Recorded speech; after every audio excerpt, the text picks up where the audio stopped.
Sixth grade. Today is a very exciting day in your math world. So today is the day that we talk about integers. Woohoo, negative numbers. So 5-1 is about integers, 5-2 is about comparing and ordering integers. There are three definitions I want you to look up.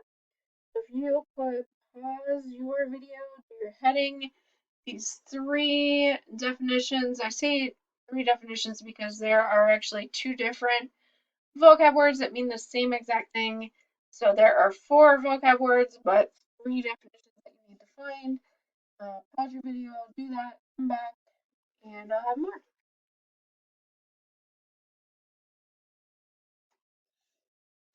All right, so sixth grade. When we start out learning about numbers, really, when we're preschool age, we learn about are counting numbers, which are called the natural numbers. Natural numbers start at 1 and they go up. They really truly go up forever. When we're really little, we think they go up to 10. And then we learn they go up to 100. And then we learn they go up to 1,000. And we keep adding more and more of those natural numbers. The next thing that we add is a 0, which is talking now about whole numbers. So whole numbers start at 0 and they go up forever and ever and ever and ever. We still haven't hit decimals, fractions, right? These are just whole numbers, no decimals, no fractions. Well, integers, which we're talking about today, are the whole numbers, so 0, 1, 2, 3, 4, on up, and their opposites. So the definition for integers is the set of whole numbers and their opposites. Their opposites, their additive inverses, are the negative numbers. So we now double the size of the numbers that you guys know about. And of course, you know about fractions and decimals too. But these numbers, positive go on and on forever, negative go on and on and on forever. So these numbers make up the integers. They're the whole numbers and their opposites. Opposite means if you have a number, the opposite or the additive inverse is whatever you could add to that to make it be 0. So what that means is 1 plus negative 1 equals 0. 2 plus negative 2 equals 0. Negative 3 plus 3 equals 0. So it's the same number, but with the different sign. If it's positive, then it becomes negative. If it's negative, it becomes positive. You just switch the sign. That's opposites and additive inverse. Absolute value is a kind of measuring that we do. What absolute value means is you're figuring out how far a number is from 0.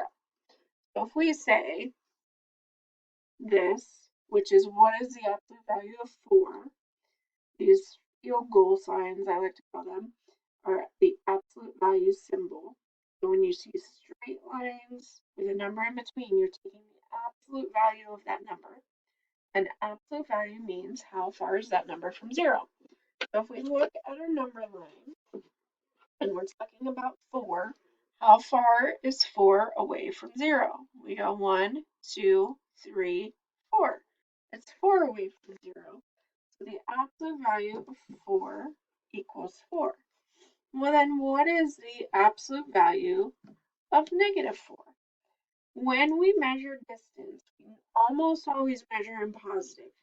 So when I'm asking how far is negative 4 away from 0, I don't then say it's negative 1, it's negative 2.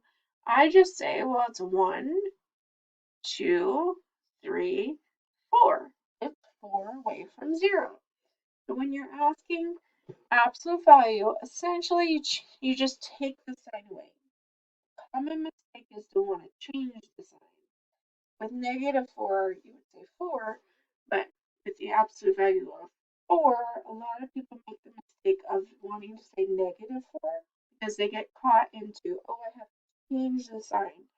We're not changing the sign here, we're just taking the sign away. We don't care about the sign when we put it in absolute value. When you put it in absolute value, you are asking how far is that number away from 0? To get your answer, take that sign away. So now it's just a 4. So if I say, what's the absolute value of -7? Well, it's 7 away from 0. So it'd be 7.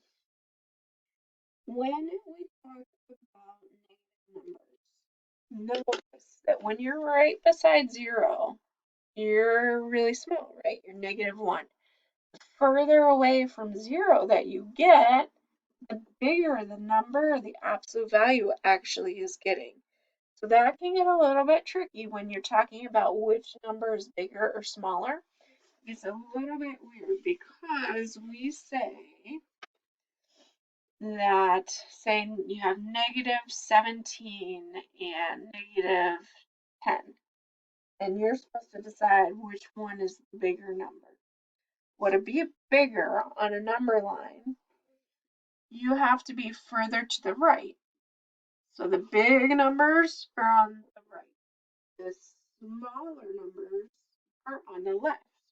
And that works when we're talking about just the positives, right? The smaller numbers are on the left, the bigger numbers are way on the right. So same thing is true when you add these negatives. We still go from smallest to biggest. We still have our smaller numbers down here and our bigger numbers over there.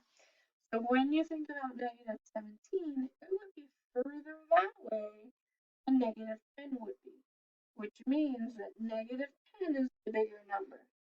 That might be counterintuitive or the opposite of what you would think, because you might think, well, 17 is bigger than 10. But we're not talking about positive 17 and positive 10. We're talking about negative. With negative numbers, the further you get away from 0, the bigger that absolute value is going to get, the further away from 0 you are. With 10, you're only 10 away from 0 instead of 17 away from 0. -17 is smaller than -10. When you look at the problems in 5-1, the first ones, they give you a number line and you're supposed to decide which matches with which. So say number 8, you have +4. You would look at your number line and you would say, well, J is +4. So the answer to number 8 would be J. With the next section, it says write the integer that is just before and just after each number on the number line. So if they, for number 13, they give us +7.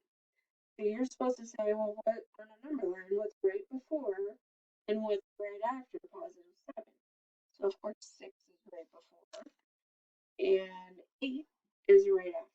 So you could write it like that. Now with number 14, they give us -2. So with 14, you need to be able to say that -1 is one larger than -2. And -3 is one smaller than -2. So make sure if you're using that number line that you put your smaller numbers on the left, bigger numbers on the right.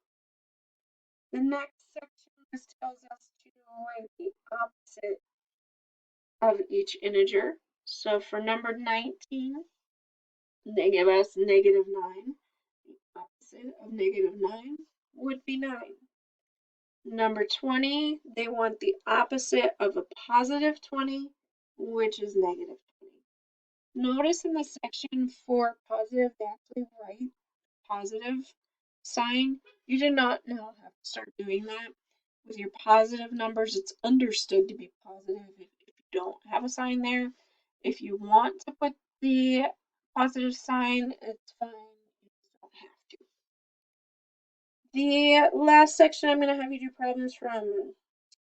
We have number 25 and number 26 I'll do here for you. And 25 says, what's the absolute value of -8?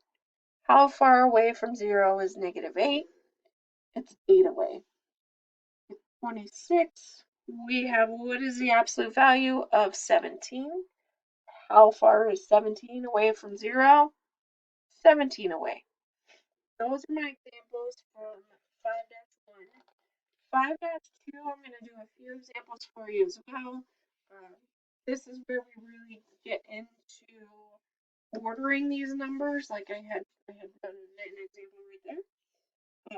For number 10, they give us 4, positive 4, and positive 8, and you're just supposed to put the less than, 4 less than 8. Remember that your alligator is going to want to eat your number because it's really hungry. Be careful when they throw negatives in with these. So with number 11, they have 3 and negative 6. Anytime you have a positive number and you have a negative number, the positive number has to be bigger. If you have a positive versus a negative, the positive number is definitely going to be bigger. If you have two negative numbers, like number 16, we have -2 and -5.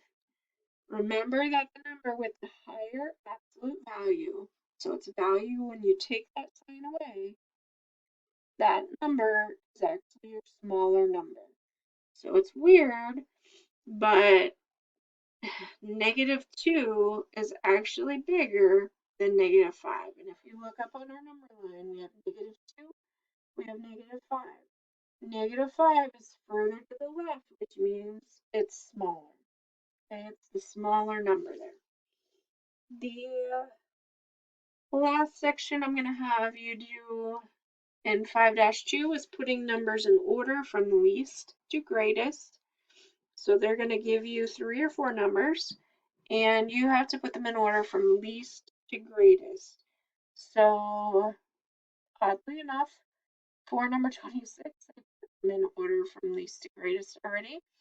So this is our smallest number, this is in the middle, and that's our biggest number. So that one was already in order from least to greatest. Remember that if you have positives versus negatives, positives are definitely bigger. If you have 0, it's in the middle between your positives and negatives. And your negatives over here, the bigger that absolute value gets, the further away from 0 it is, the smaller that number is. So you definitely want to make sure you have this number line in your notes and add the small and the big, just to remind you that the further left you are, the smaller you are, the further right you are, the bigger you are. And if you get stuck and you forget that, think about those positive numbers and the way they are on a number line. That'll help you remember.